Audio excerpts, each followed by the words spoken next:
Y bien, ahora continuando aquí con nuestro Master Análisis, toca una de las preguntas que más veces se ha repetido y es ¿de qué vive?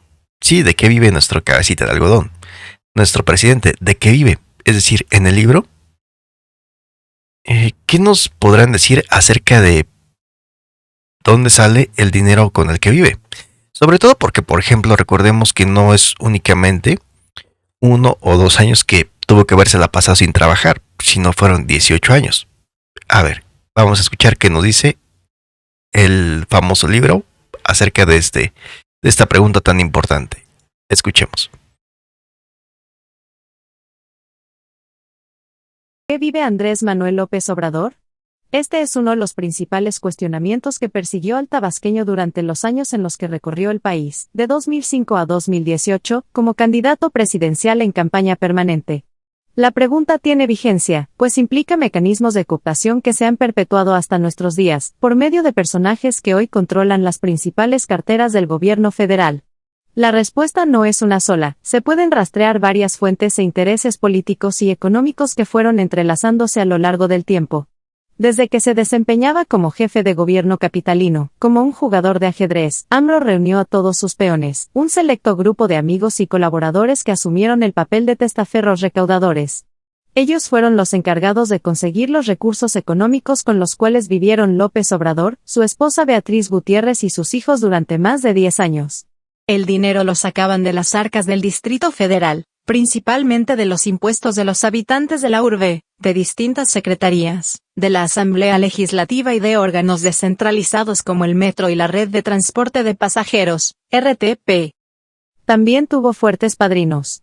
Entre ellos, empresarios de la construcción, como José María Riobó, David Daniel, dueño de Grupo Danos, y Miguel Rincón Arredondo, su compadre, a quien llaman el papelero. Todos ellos aportaron, y después recibieron en contratos más de lo que dieron. Dan cuenta de esto obras como los segundos pisos y los centros comerciales y habitacionales. Nunca, ni él ni su selecto grupo de testaferros, pagó impuestos y para disfrazar la entrada de recursos creó Honestidad Valiente, AC, en la que supuestamente el pueblo bueno depositaba millones de pesos para sus giras, su salario y el de su familia, los viajes de placer de su esposa, así como los sueldos de sus leales espadachines. ¿De qué vivió López Obrador en aquellos años es un secreto a voces? Varios militantes de alto nivel del PRD lo saben, pero no lo han divulgado, quizá por miedo a su talante vengativo. Otros que entregaron cantidades millonarias de dinero hoy ocupan puestos clave en la administración del presidente beneficiándose de lo sembrado en el pasado. Políticos perredistas, como los llamados chuchos, Jesús Ortega y Jesús Zambrano, también conocen la procedencia de los recursos con los que AMLO sustentó sus gastos personales y familiares. No pueden declararse ignorantes ni ingenuos.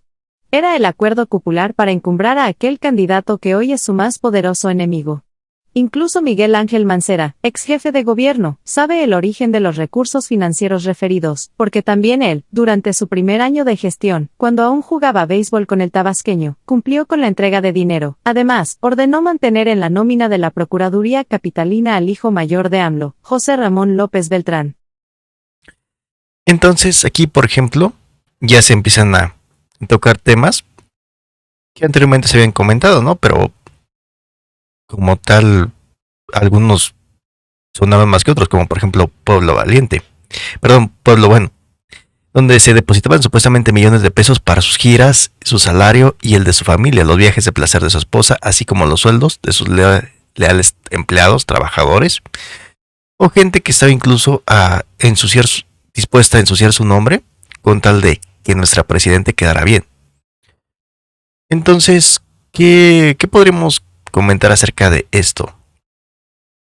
Realmente creo que entonces, como lo hemos mencionado desde antes, aquí el truco ha sido buscar que primero se ensucien otras personas y él llegar lo menos sucio posible o salir lo menos sucio posible. Sin embargo, a final de cuentas, pues pareciera ser más de lo mismo, ¿no? Continuemos escuchando un poco más acerca de esto. Entonces, retomando, se supone que ordenó que el hijo de Andrés Manuel López Obrador formara parte de la nómina. Sigamos escuchando un poco más. Punto y coma. Además, ordenó mantener en la nómina de la Procuraduría Capitalina al hijo mayor de AMLO, José Ramón López Beltrán, quien, según testigos, se la pasaba frente a la computadora jugando solitario, eso cuando se dignaba a aparecer en la oficina. Como un pulpo con innumerables tentáculos, López Obrador recibió efectivo de los estados que entre 2006 y 2012 gobernaba el PRD: Guerrero, uno de los estados más pobres, Baja California Sur y Michoacán, así como de municipios del Estado de México con pobreza lacerante: Netzahualcóyotl, Ecatepec, Valle de Chalco y Texcoco. Es decir, les quitó a los más pobres de los pobres un porcentaje del presupuesto destinado a combatir su situación a través de los programas de donde sus testaferros obtuvieron recursos para su vida holgada.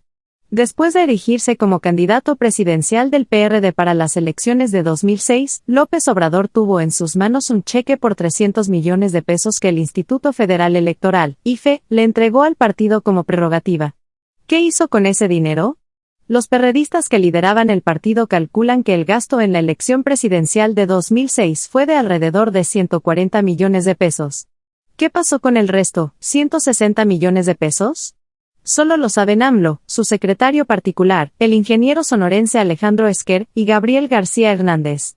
Este último llegó al equipo cercano por recomendación de Marcelo Ebrard y desde entonces se convirtió en el administrador del cash que sacaban de hasta debajo de las piedras. Fue una etapa de saqueo descarado, de abusos y traiciones contra los mexicanos y los propios perredistas, que le dieron todo a López Obrador por ser el líder y el más fuerte contrincante para ganar la presidencia, hasta que se le puso enfrente el panista Felipe Calderón. Entre otras cuestiones, esos recursos sirvieron para crear un grupo de guardaespaldas, a varios de los cuales enviaron a Israel a capacitarse. El número de estos guardias creció conforme aumentó la popularidad de Andrés Manuel entre la ciudadanía.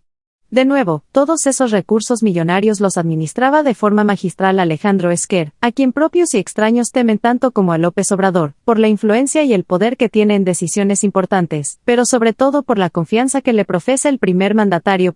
Pero tal vez la manutención de López Obrador y su familia no sea tan relevante como haber mantenido el movimiento que lo llevó a la silla presidencial a costa de recargarle todos los gastos principalmente a la Ciudad de México. Desde los colaboradores más cercanos al jefe de gobierno hasta el servidor con menos jerarquía eran obligados a entregar, según su posición en el organigrama, la mensualidad que solicitaba Alejandro Esquer. Esto significaba que los funcionarios debían sacar de sus áreas de trabajo recursos para tener contento al tabasqueño.